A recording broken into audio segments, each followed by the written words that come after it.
Okay, hello everyone. It is just past 9 p.m. here in Tel Aviv, Oh no. just past 3 p.m. on the east coast of the United States, and we are beginning another session of Zoom with Haaretz, our last one before the US election.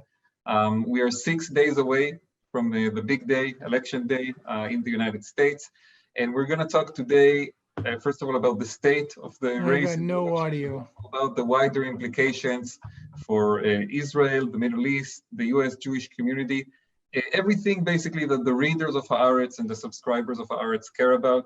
A lot going on right now in the election. I assume most of the people who are joining us today are just like the panelists we're going to have today, following closely the polls and the headlines. And I hope today we will be able to deliver you more of an insider perspective and talk more in depth than just the latest headline coming out of this or that state. So thank you for choosing to be with us today. We will go for about an hour in this session, and it will also include questions from the readers. If you do want to send questions to our distinguished panel of experts, the best way to do that is by using our chat.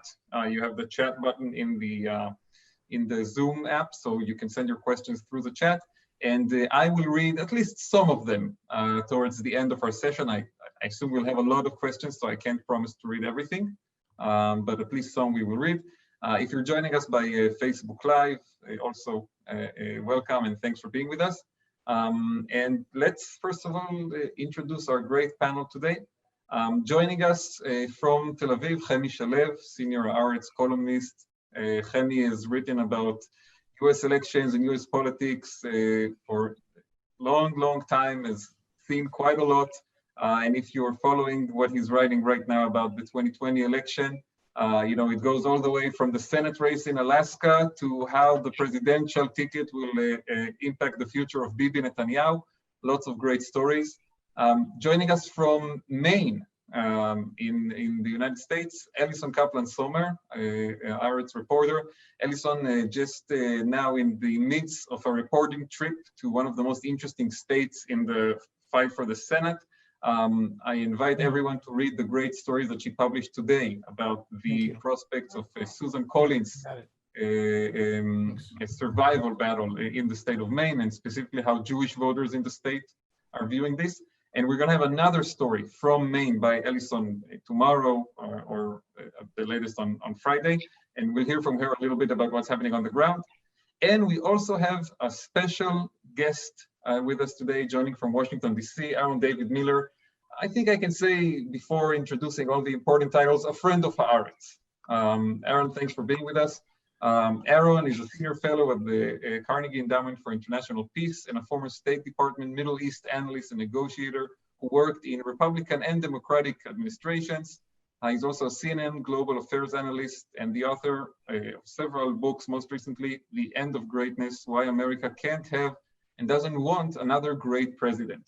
And today, as I said, he's first and foremost a friend of Haaretz and one of our panelists here on the discussion. So Aaron, thanks for joining. Pleasure. And again, thank you to all of our viewers joining us from different parts of the world. I'll say just one more time, send questions through the chat. This video is being recorded, including the Q&A, and it will be available in full on our website later today. Chemi, I want to start with you. You've written about many elections in Israel, in the United States. Obviously, when we're looking at this election right now, everybody is asking themselves, are we reliving 2016? Is it happening again? We are 6 days away from election day. Are we stuck in some kind of a time tunnel that's taking us back to 2016, or is it different? Well, it is different in many ways. First of all, because Trump is a president who has to defend his record of 4 years, and he's not a candidate running against the establishment. Second of all, because he's running against a candidate who's much less unliked. Joe Biden is much less unliked than Hillary Clinton. Third of all, Biden's lead in the polls is much steadier and much bigger than it was, certainly at this time, as it is in the battleground states. And there are a lot of other reasons that differentiate. But to tell you 100% that I or anyone else can be convinced that we won't see some repetition, we can't. We see, I saw today, for example, the differences in the ratio between Democrats and Republicans between early voting in Georgia and those people who intend to go on election day in Georgia. And in the former, Biden had a rather large margin, but in the latter, he was way behind. So if you don't know how many people belong to each group, or you can't really tell exactly how many people are going to show up on election day, there's always the danger or the hope, if you're a Trump person, that we will see some kind of repetition, especially as the only viable way that Trump really has to win is an almost exact repetition of his 2016 performance. He has to take all the states that he won and Pennsylvania. And I don't see many other ways for him to reach the target. So from that point of view, if he does win, it'll be by repeating what happened in 2016. And just one final note, I heard today a report about Governor Inskeep of Washington. He went to Spokane. They have a problem there with the county over in Idaho, which is right next to Spokane, which has decided to stop mandating wearing masks. And Inskeep, sort of, you could hear him asking, what's going on over there? Do they live on another planet? And that is another caution against reaching too many stark conclusions. There are about 40% of Americans who are going to vote for Trump despite everything that's going on with coronavirus, which in any rational world that I know, his handling of the coronavirus would have meant that he was headed for certain defeat.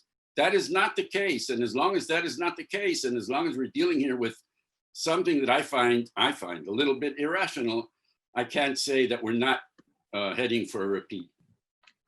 Yeah, I think everybody's going to be cautious this time, and try to wait before making any grand announcements. Alison, I want to turn to you. You spent the last few days in a state that it's not a swing state on the presidential level, although it was pretty close in 2016, but it's definitely a swing state in the fight for the Senate in Maine, where Susan Collins is fighting for her political life. And there's also one congressional district up there in the northern part of Maine that is kind of a toss-up politically. Your sense from being on the ground, which side has the momentum going into this last stretch of the election? Well, I really think that it is neck and neck. I think until now, all of the momentum has been on the side of Susan Collins' challenger, Sarah Gideon. But there are, some small signs of it perhaps swinging back in Susan Collins' direction. Susan Collins is in an unenviable position right now. She's having to walk a tightrope because in the case of some of the other Republican, longtime veteran senators who are fighting for their life, they're able to really cling tight to Trump. They tend to be in more red states than Maine. Maine is a seriously purple-leaning blue state. So Susan Collins has really alienated a lot of people who supported her previously, and she was in the free-thinking, moderate Maine tradition. People are angry at her for the times that she sided with Trump, most specifically in the Kavanaugh hearings for the Supreme Court. But she's pushing back, as you know. She's a loyal veteran senator who brings home the bacon, and Gideon is being sort of portrayed as a relative newcomer in Maine. You're a newcomer, even if you've lived there for 10 or 20 years. If you're not sort of born and bred, you're a newcomer. And there's a strong pushback by Collins on what the state is going to lose if they lose Susan Collins. I think they're in the people in Maine, the Jewish community and everyone in Maine, I think they're a little stunned by how much their race is in the national spotlight. I found that also in South Carolina. The battleground states are used to having a national spotlight put on them, right? In Michigan and Wisconsin, Pennsylvania, etc. But states like Maine and states like South Carolina are not used to having so much national attention and national money flooding in for a Senate race. But the hope by the Democrats that the Senate can be flipped is really putting the spotlight on these races. And there's a little bit of local resentment about all of the outside, quote unquote, interference in their local Senate race. Interesting. And yeah, we'll talk more about Maine and also about South Carolina, because you had a great story last week about the Jewish community over there suddenly seeing Lindsey Graham being vulnerable and kind of crying on television that he needs to raise more money. Aaron, I want to turn to you. When we spoke before this Zoom session and kind of, we talked about what we were going to talk about with our viewers, you raised an important point that beyond the discussion about the horse race and who will win here and who will win there, there is a serious question in this election about the stability of American democracy and if the system can withstand the kind of shock that is expected in a few days from now. How worried are you about that aspect of the election?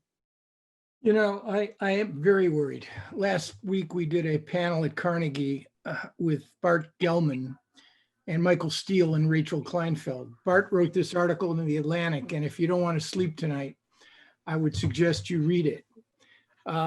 It describes in detail what contestation, fancy word to describe for the first time in American history, a sitting president has repeatedly and publicly said he would not abide by the election results. Bart talked to a number of Republican operatives who obviously he's not going to name, and they have a strategy. And the strategy is going to be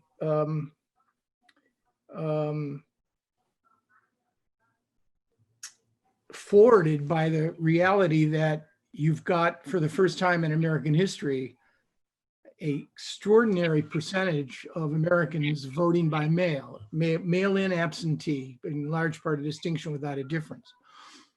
And in a normal year, absentee ballots, hundreds of thousands are discounted, not for reasons of fraud, but because of mismatched signatures, improper use of the envelope within an envelope,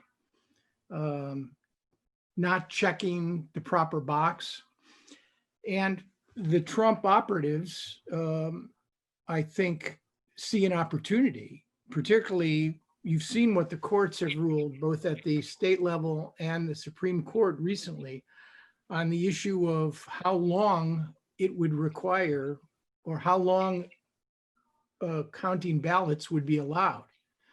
And, Justice Kavanaugh, in a ruling that, I'm not a lawyer, but basically said that he was worried that the results of the election could flip if you waited to count all of the ballots, and Kagan replied, well, gee, you're supposed to wait until all of the ballots are counted. It's not a question of flipping. So between that and litigation and the true nightmare scenario where Republican governors in red states refuse to validate the electoral lists because of a so-called failed election as a consequence of charges of improper this, that, and the other, they submit parallel lists of electors. Now, all of these are nightmare scenarios, but I think to preempt it all will require a relatively decisive Biden victory in the Electoral College. Forget the popular vote for a moment. And that could actually occur. I would only add one thing to Hemi and Allison's reporting, and that is we've now had 3 two-term presidents in a row. You want to take a guess when the last time it was when we elected 3 presidents to 1 term and then a second? It was Jefferson, Madison, and Monroe, minus the Roosevelt exception of 4 terms. My point is the power of the incumbent and the incumbency, even in a failed presidency, which is what you have now, a failed presidency, is still extremely determinative. So I share Hemi's caution with respect to the returns or results of this election. Yeah, and I think one thing that is expected of media organizations at this time, and this includes obviously other Haaretz, but I would hope that larger fish in the American pond would also choose these strategies to make it clear to viewers and readers that the results might not be available on election night as usually happens, and that maybe it will take another day, maybe another week until we know what happened, and everybody's going to have to be patient. Chemi, I want to turn to you and talk a little bit more specifically about what we're seeing with the Jewish vote in this election. Every time we have this discussion every 4 years about the Republicans trying to catch more of the Jewish vote, and Trump, of course, there was this hope that his Israel policy would make a difference. I saw there's now a new report that maybe they are going to, before the election, change the rule about passports, American passports of people who were born in Jerusalem, and make it possible to write Israel. I saw this just 5 minutes before we logged on, but it seems like another attempt to kind of play with that electorate. But we're not really seeing signs that it's working so far, right? No, we're not seeing.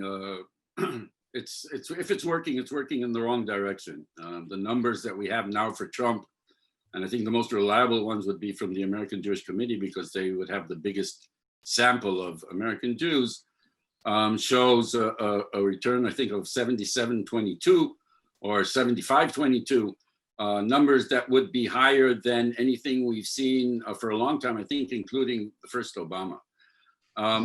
And so whatever, and so in fact, I'm not even sure really, whenever we have the administration or the president doing something that looks as if Jews, would like it, including, for example, the agreement signed today about extending scientific cooperation between the two countries to the West Bank and Gaza and so on.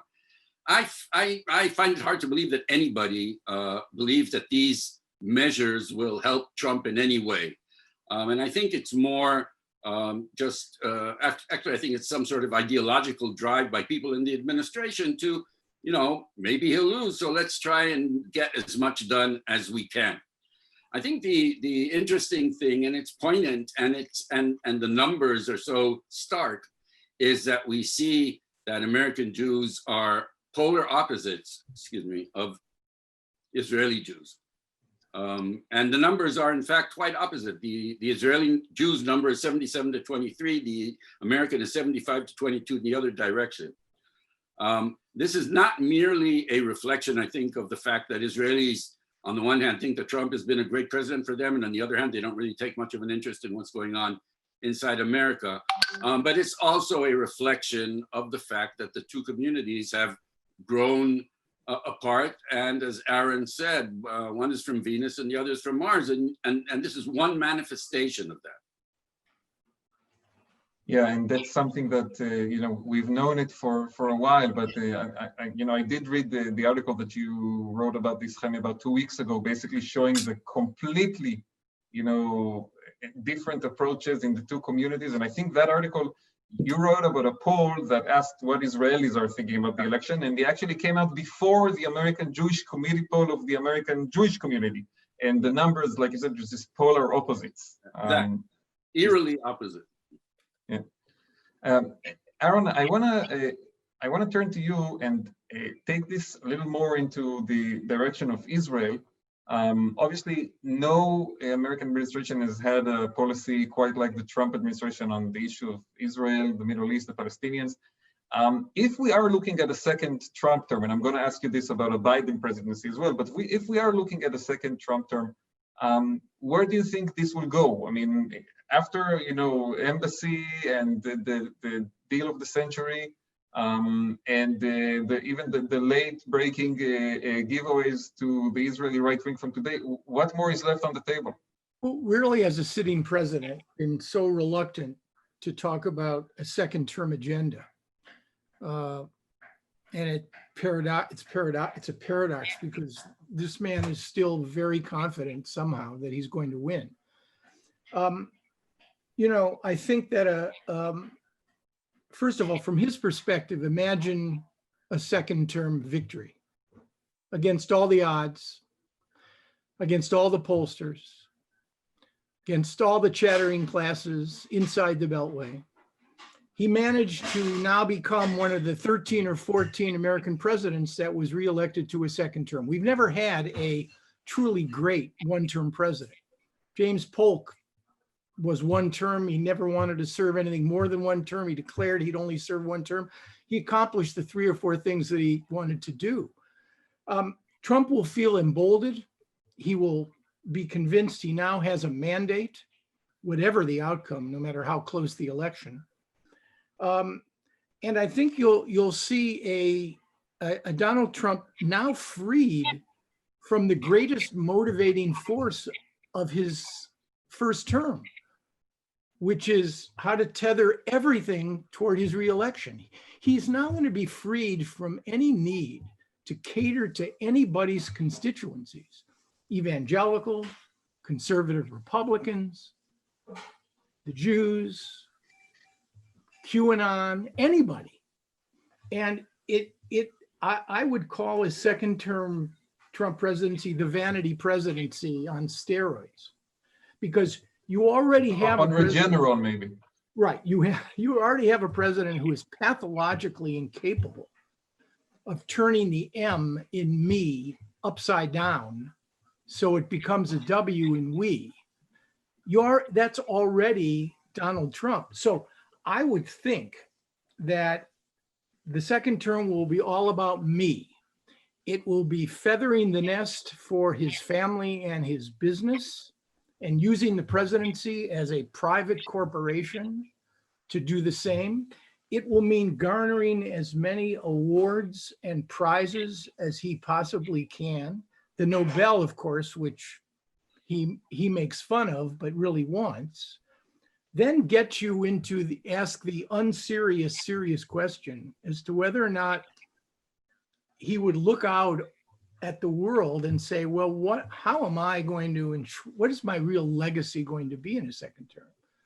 I'm the world's greatest negotiator, so freed from any domestic constraint, why don't I try to do a big deal somewhere? Now, I know it strains credibility to the breaking point, but he's already said he thinks that he can do a deal with a malacracy in Iran. And would it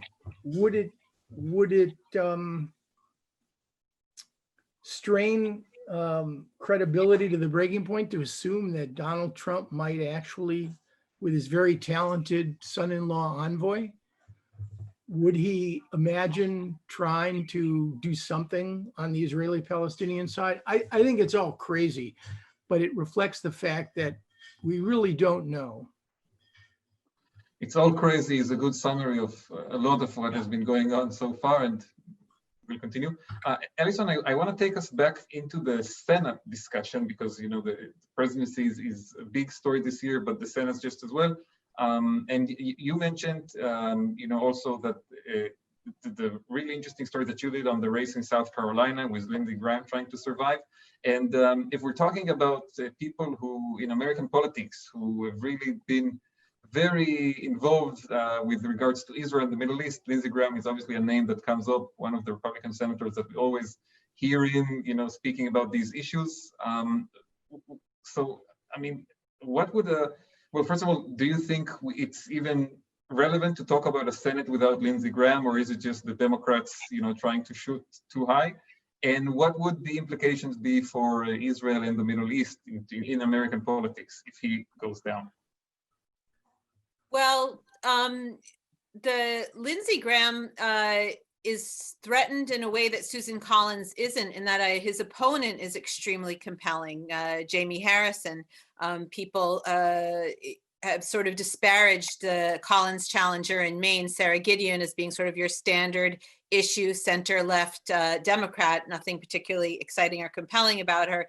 And Graham is threatened, as much by people who are unhappy with him. There, it seems like, more of the people who are traditionally unhappy with him are still unhappy with him, and maybe are just more energized because of his connection to Trump and his move away from bipartisanship or moderation that he used to display in his friendship with John McCain, and now he's all aboard the Trump train. But again, in South Carolina, that's not necessarily a minus. But I spoke to a lot of people in the Jewish community who are very excited about the idea of Jamie Harrison victory. He would be the first African-American senator from the Deep South. And they're very excited at him and compelled by him.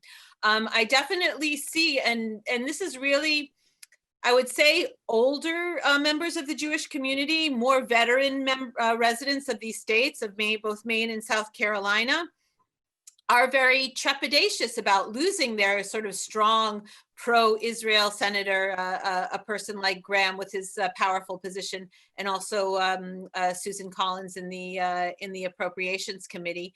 And it was interesting. Some of them, all of the talk about flipping the Senate and maybe going for a trifecta, right? Having the presidency, the House of Representatives, and the Senate in the hands of the Democrats.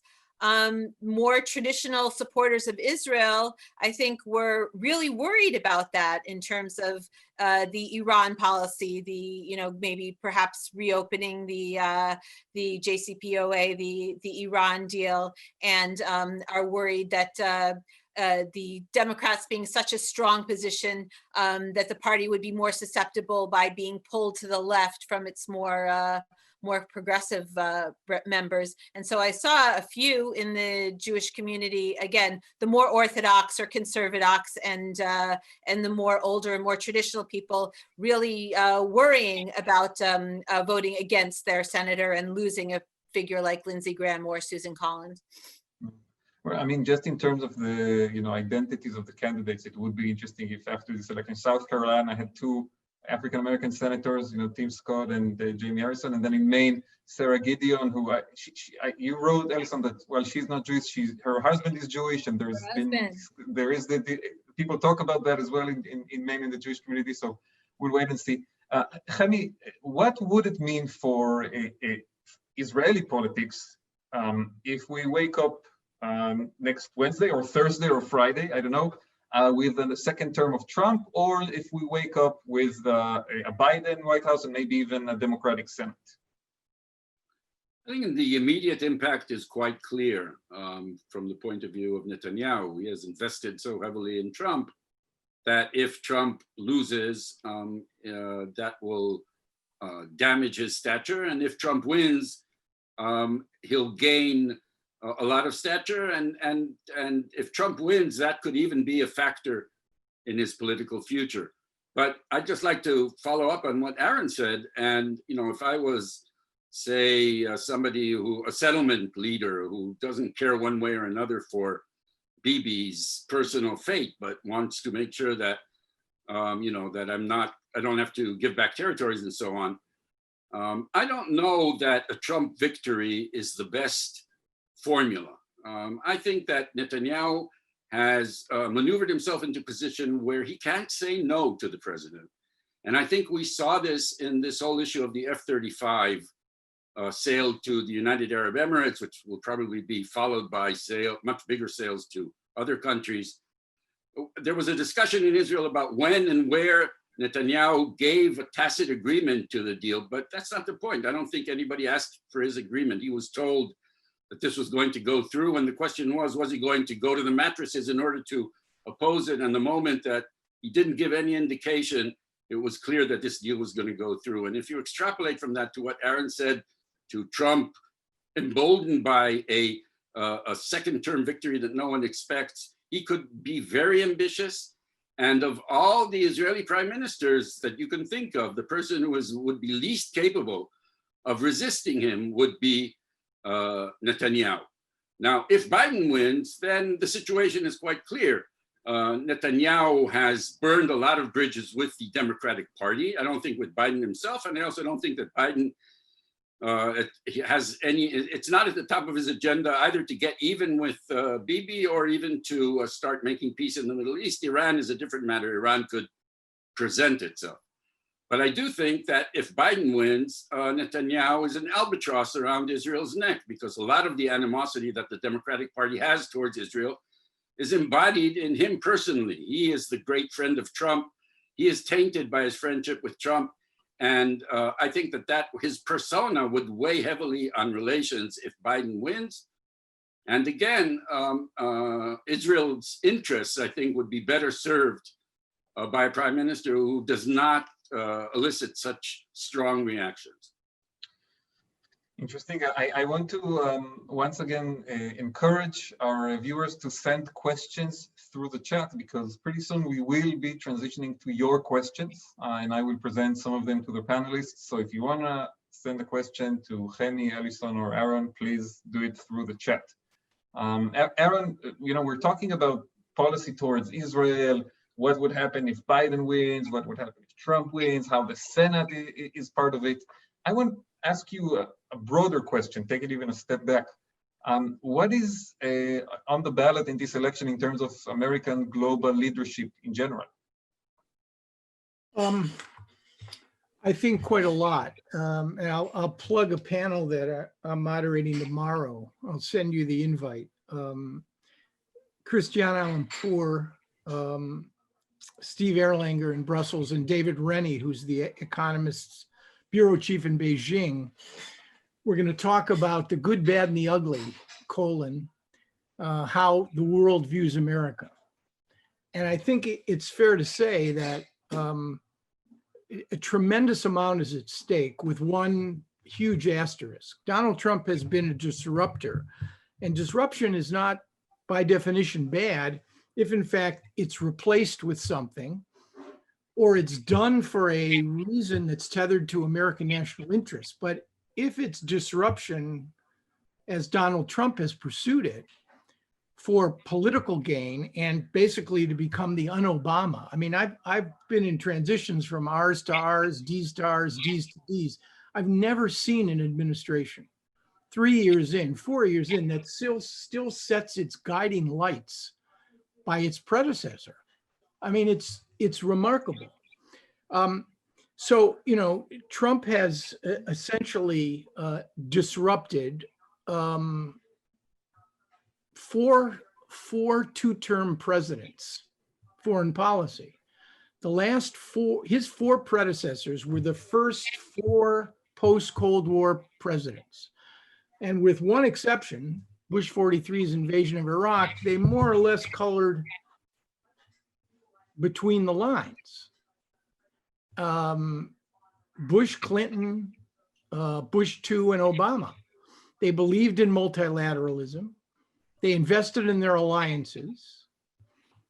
They had structure and a certain professional quality in the way they formulated and executed American foreign policy. This was, something, a mix of the Keystone Cops and the Marx Brothers. And I think it's cost America heavily, but nothing has cost America more than the way this president has handled the pandemic. Our reputation, our competency, our street cred abroad, we become a laughingstock. And I even raised the question whether or not we now have the right to even claim what Joe Biden wants to do, which is to restore America, to use his words, at the head of the table.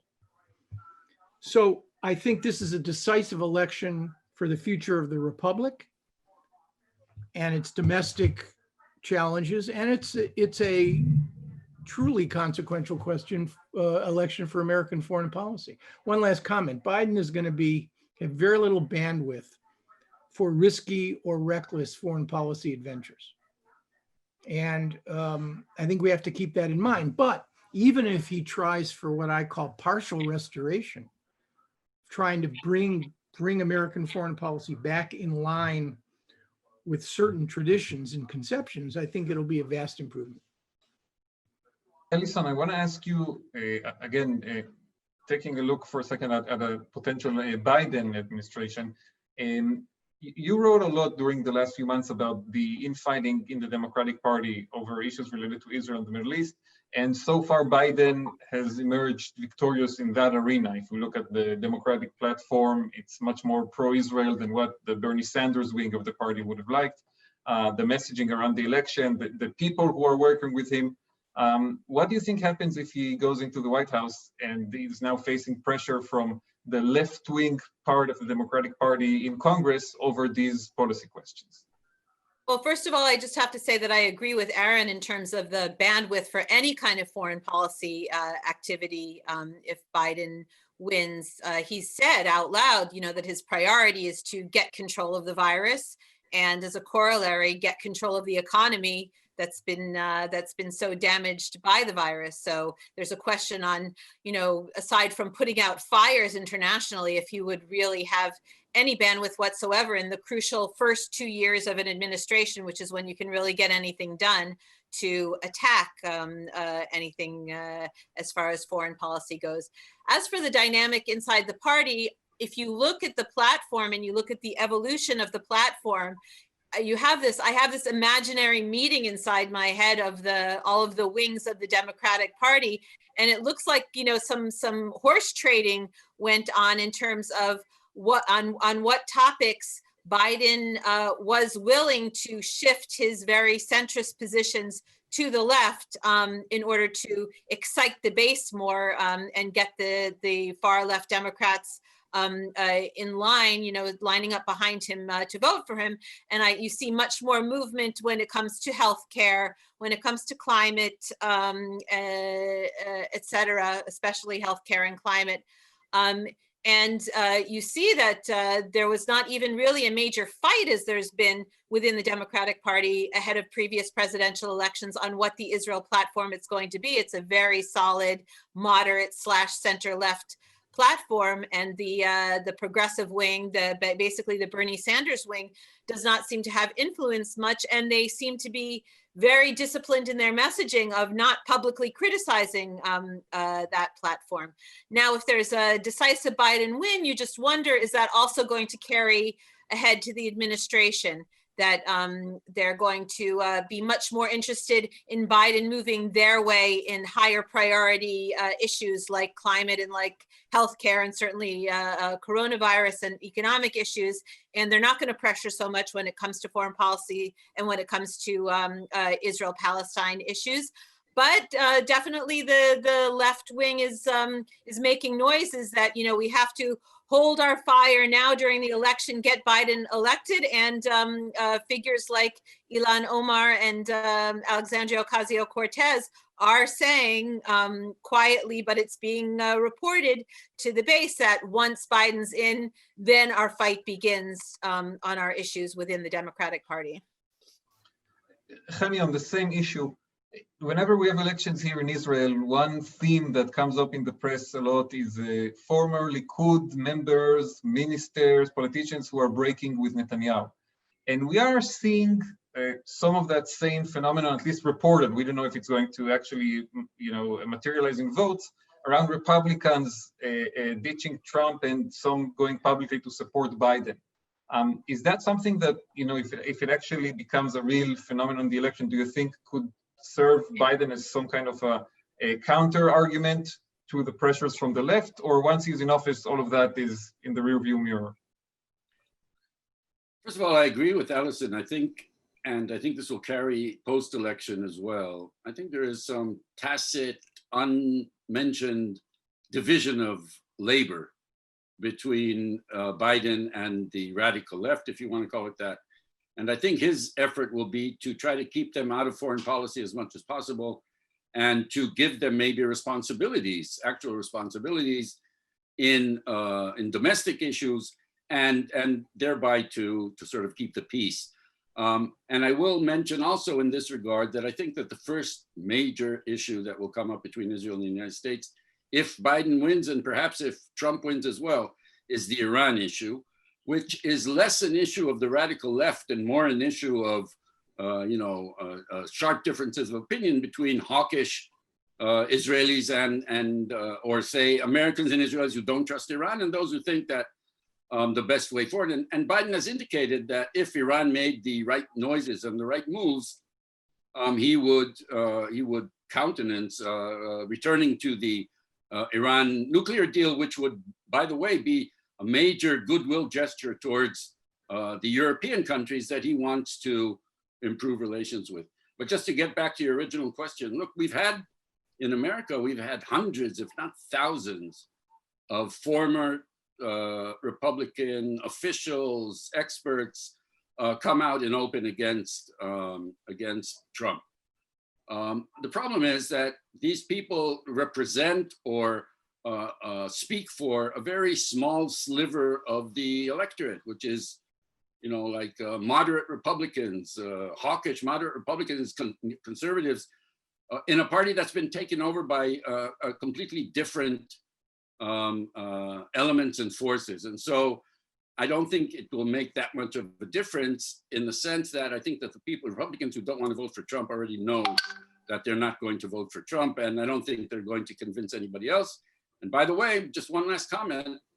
I am in awe of many of the people in the Trump administration, officials who have left, who have spoken out, despite the fact that they became immediately targets of, like right-wing. And I wish we had more of that in Israel. I think people here prefer just not to make waves, and even if they leave, not to draw any attention.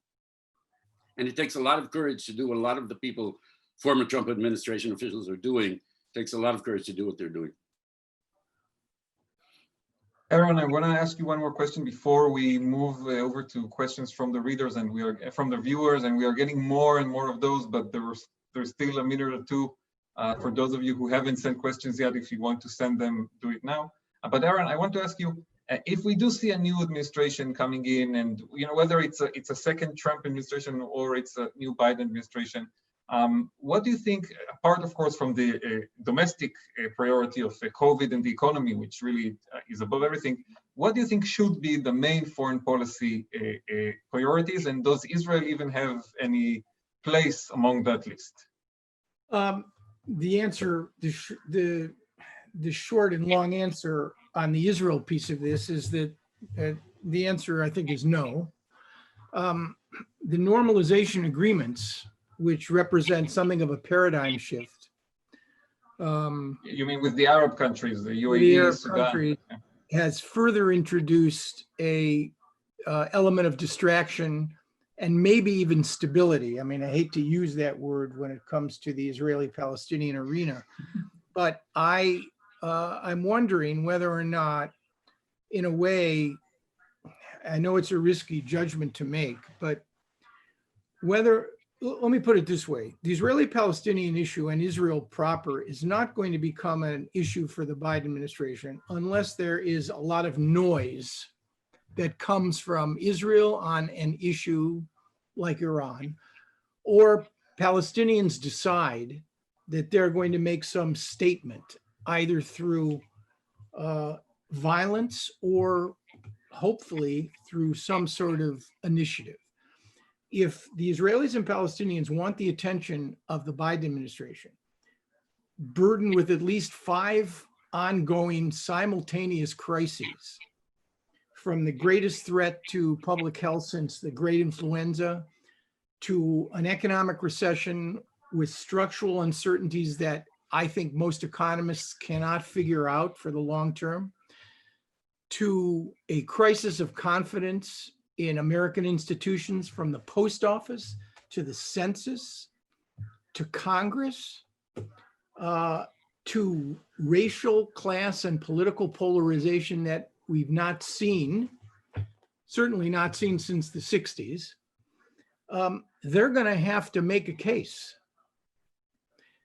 Because the Biden administration, this man his priorities are going to be COVID and the economy, and restoring some measure of comedy, if he can, into at least the political elites in Washington for some measure of cooperation. If I were Joe Biden and I were identifying 3 foreign policy priorities, they would be, number one, being prepared for the next pandemic. 2/3 of the world's newly discovered pathogens are viruses. Now, COVID may be a 1 in a century occurrence, just like the great influenza of 1917, 1918. but it also may not. And I would just remind everybody on this call, including myself, we invested billions of dollars in two profitless, unwinnable wars in Iraq and Afghanistan, largely out of a concern and threat for transnational jihadi terror. And yet when the real threat came to American security and prosperity, it didn't come from transnational jihad. It didn't come from Al-Qaeda since 9/11 or the Islamic State or any of their derivatives. It came from the virus, for which we were wholly and totally unprepared. So we need a new definition of homeland security. We need to deal with the potential pandemics. We need to deal with climate. And we need to deal with a foreign policy that benefits the American middle class as well. So that and dealing with China, I think, would be my two greatest priorities in the next administration. Sorry to drone on, but it's an important point. No, it is, and we are right on time for our viewer questions. So thank you, Aaron. We're going to try to be brief with these questions because we have a lot of them, more than the time permits. So I will ask the panelists to try to give us quick answers. Alison, I want to start with you. A question that has to do with Jewish support for President Trump. We have one reader who says, I'm shocked at the number of Jews who support Trump. Can you explain why there are so many? I would personally say I kind of disagree with the framing of the question, at least based on the polling that we have of the Jewish community, but the segment that does support Trump. And you've interviewed a lot of people, Alison, on both sides of this divide in the Jewish community. What's going on there? Well, of the people that I spoke to, the people who, obviously Israel is not their only issue, but for whom Israel is a prominent and important issue, if not the important issue, they look at Trump, and some of the people I interviewed said, look, he's not getting enough credit for what he did for Israel in terms of for the recognition of Jerusalem, the embassy, the Golan Heights, and now this the Abraham Accords. They like and they appreciate him for that. I think they remember what they consider the bad old days, where there was a great animosity and some name calling between the U.S. president and the prime minister of Israel, and they fear a return to that. And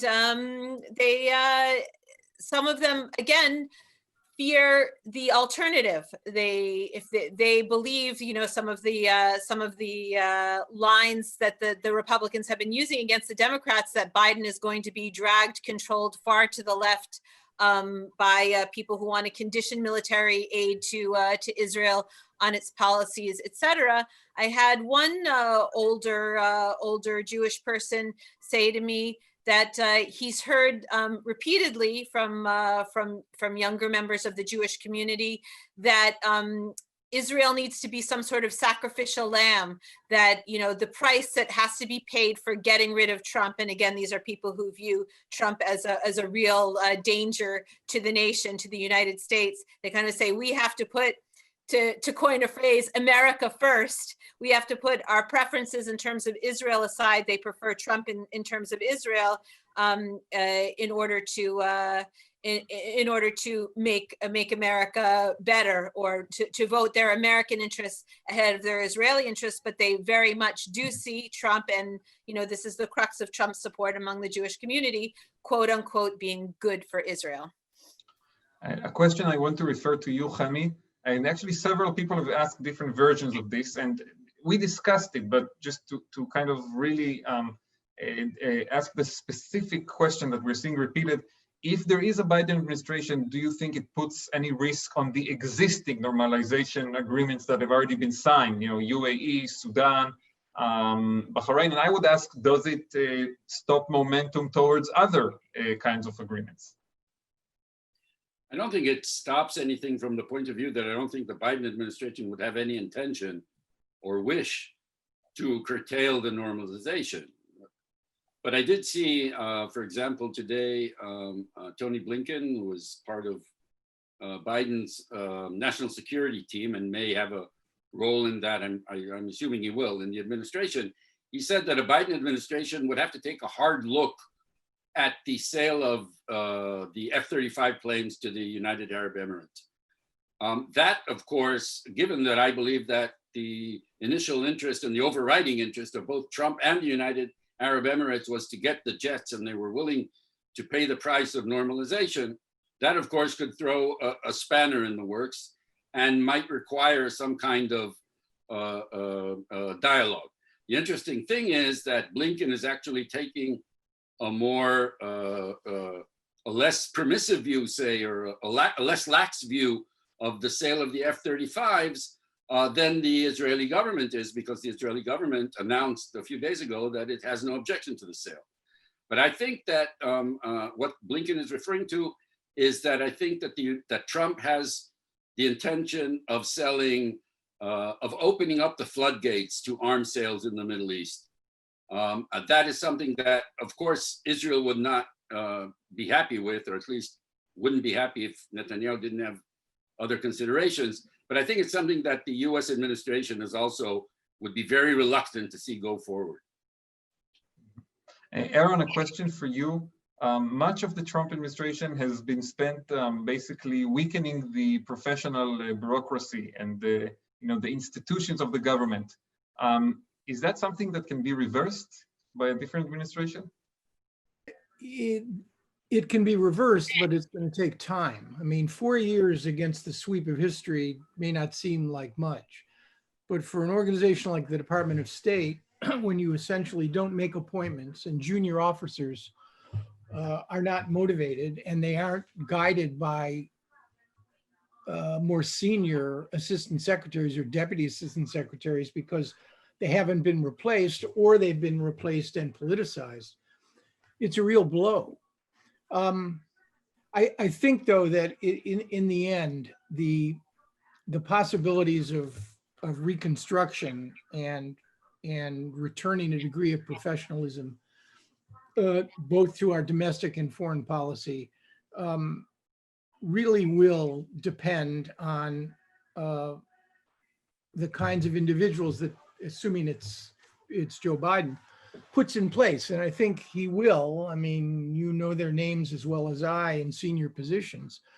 I think that they will recommit themselves with respect to their various agencies to the kind of reprofessionalization of much of the senior leadership in these agencies. If I can ask Aaron who he thinks is the leading candidate to be Secretary of State? There are many reasons why I don't want to answer that question. I would only say the following, that having worked for half a dozen, the profile of such a person needs to include a real relationship with the president. If you end up with a situation like first term Obama, where Hillary became Secretary of State, but Obama emerged as the most controlling foreign policy president since Richard Nixon, kept all the big issues in the White House. And that may happen again this time for Joe Biden.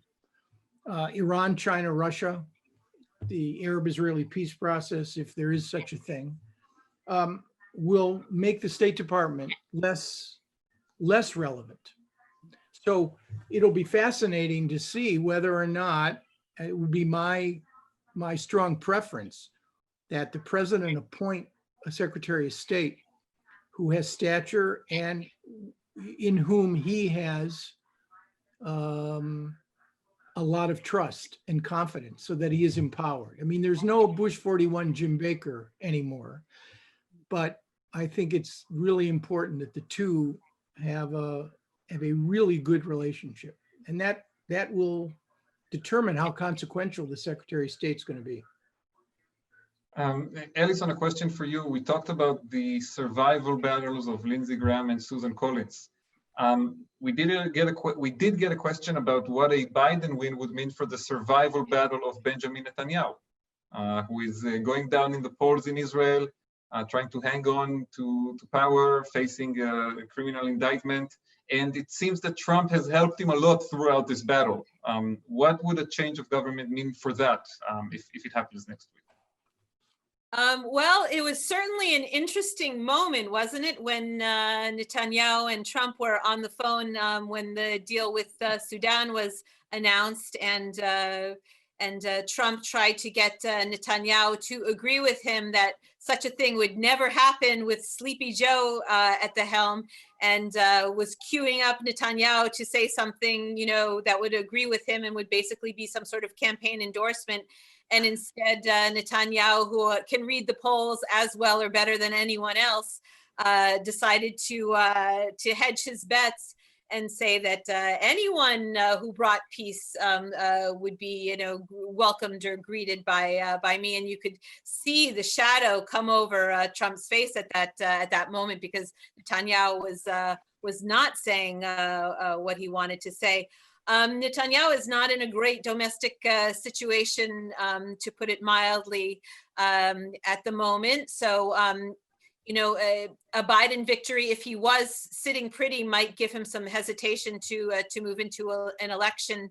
And a Trump victory might have made him really, forge ahead with pushing towards a new election. But I think he's, Chemi is the Bibiologist among us, more or less. But I think that he's going to hesitate even more than he would normally towards heading to a new election with Biden in place, because his difficult relationship with the Democratic Party would now be seen as an albatross, just as his good relationship with Trump was seen as an asset in previous elections. Chemi, your take on the Republican senator from Jerusalem, after we talked about the colleagues from Maine and South Carolina? I'd just like to add that where another area where there will be, I think, a major difference for Netanyahu and for Israel is that for the past 4 years, Israel has lived, I think, for the first time without a babysitter in Washington, without an administration that at a minimum, rebukes it every once in a while about settlements and attitude towards the Palestinians. Or if we look at the Obama administration, even goes into internal Israeli affairs, such as the status of the Arab minority and so on. And I think that if Trump wins, I think Netanyahu will feel that he's got 4 more years to do whatever he wants with Israeli democracy, and he does not seem to be well disposed towards it. And I think that it'll be a license to kill from that point of view. And I expect that Biden administration will rein him in, first of all, by its very existence. Second of all, by the fact that it may resume issuing these periodical condemnations and censures.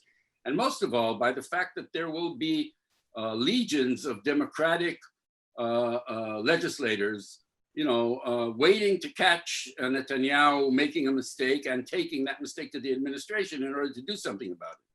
So I think that it's not only that Netanyahu will be constrained externally, he'll be constrained internally if Biden wins, and the opposite is probably true if Trump wins. We are basically, at the end of the hour formally, but we will keep going for a few more minutes because we get a lot of questions from people. So please stay with us for a few more minutes if you want to get some interesting answers from the panelists. Aaron, what happens in the Democratic Party if Joe Biden loses this election? What happens in the Republican Party if Donald Trump loses this election?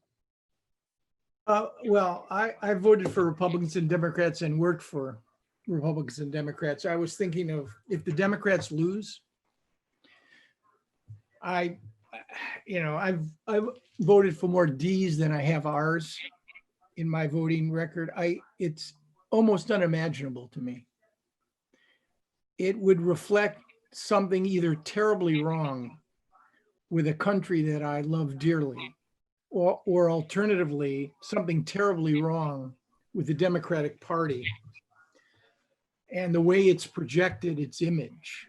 I worry greatly that the tendency to demonize the white working class in America, we would never put up with it, and we don't, demonizing minorities. But the white working class is fair game, it seems, for the Democratic Party. And what is so frustrating to me and incredible is that the original bonds of the great coalition that Roosevelt struck during the 30s and the 40s, the Democratic Party was the party of the working class. Something happened along the way, which created a huge gap. I don't know what it was, but I worry greatly. I mean, I really do. It's going to require, Joe Biden is off to a good start in saying that he'll be the president of everybody, including those who didn't vote for him. But the grievance factor among millions of Americans who feel alienated, disenfranchised, caught up in changes in a country they don't understand. This is a huge challenge for governance, not just for the Democrats. As far as the Republicans are concerned, I mean, I'm hoping, and I take my inspiration here from Michael Steele, who was former RNC chairman, but has become a never Trumper, that in fact, there is hope for the Republican Party to return to some of its roots and to engage. And Biden, I think, will be good. He's criticized because he reached out to people like John Stennis and others. I mean, not a Republican, but someone who didn't share his views. But I think Biden will make a contribution here. And I think you'll see some R's in his administration, hopefully in a very senior cabinet level position, at least one, but we'll see. Interesting. We are getting some questions about Iran. I would actually like all of you to try to take on this one quickly. You know, what would the Biden administration do regarding this question, and also what we can maybe imagine Trump doing in a second term? Aaron talked about this, you know, without the bonds of facing re-election. Ellison, this is something you're also hearing from people out in the field, right? When talking about their deliberations around this election, this is a country that comes up, especially among Jewish voters, quite a lot. No, that's the great fear, is that a Biden administration will head right back into the Iran deal. Not that the situation not being in the Iran deal is so wonderful and ideal now, but the deal has been so demonized and by both the Israeli government and by even some leadership in the Democratic Party, you know, on the moderate wing. That there's a great deal of nervousness about the U.S.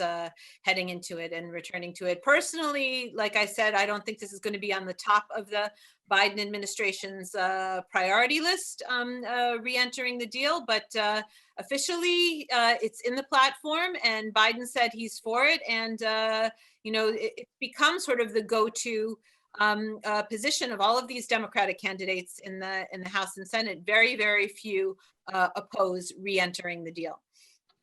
Chemi, when we talk about re-entering the deal, there was a point during the Democratic primaries where you saw a little bit of a gap there between people saying, go into the deal as is, and then others, I think it was Amy Klobuchar and some of the other more moderate candidates saying, go back, but with new conditions, go back, but with new limitations.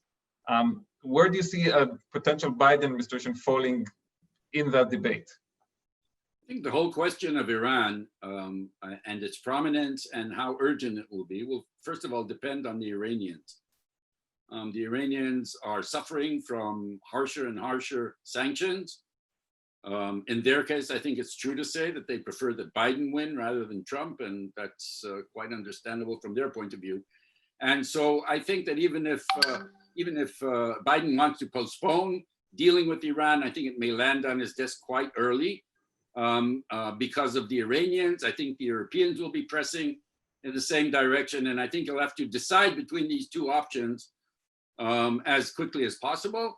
I'm assuming that he would prefer to re-enter the agreement with modifications. In my personal opinion, that should have been the way that Trump went. Instead of leaving the deal. He should have threatened to leave the deal and demanded more concessions, perhaps side agreements on missiles and other weapons. And so I think that Biden will want to go the Klobuchar way. But in any case, I think that he will want to re-enter the deal for all sorts of reasons. Among other things, I didn't mention this before, but also to resuscitate the Obama's legacy. Aaron,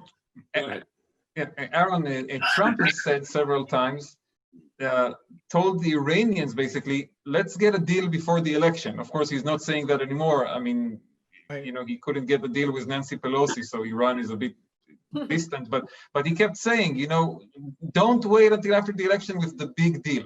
Well, okay, that didn't happen. But if he gets reelected, what is the big deal? What is he talking to them about? You know, I think there are serious constraints on any deal, regardless of who wins. First of all, the Iranians have elections for president in 2021. I think those are going to be extremely important, and a validation on an outreach to the West on the nuclear issue, or not.